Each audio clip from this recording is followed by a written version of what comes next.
Experiencing Bluetooth problems in your Mazda? You're not alone. Many Mazda owners, especially those with older models pre-2020, face issues with pairing, audio streaming, and call quality.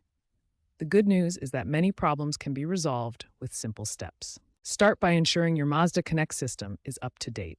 For 2022 plus models, Mazda has rolled out over-the-air software updates, firmware version 84.00.10 or later, that address many Bluetooth bugs. Check for updates via the Mazda app or by visiting your dealership. If updating doesn't work, try basic troubleshooting like restarting your phone and the car's infotainment system.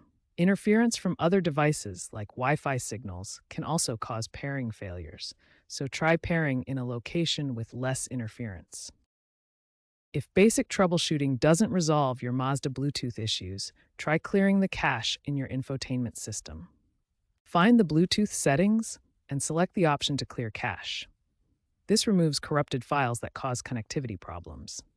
If cache clearing doesn't work, perform a soft reset by holding the power button until the system restarts. For persistent issues, try a hard reset or factory reset. This will erase all saved settings and require repairing your devices, so use it as a last resort. If you have an older Mazda model that doesn't support OTA updates, consult a Mazda technician for further assistance. Using Apple CarPlay or Android Auto can bypass many native Bluetooth issues and provide a more seamless experience.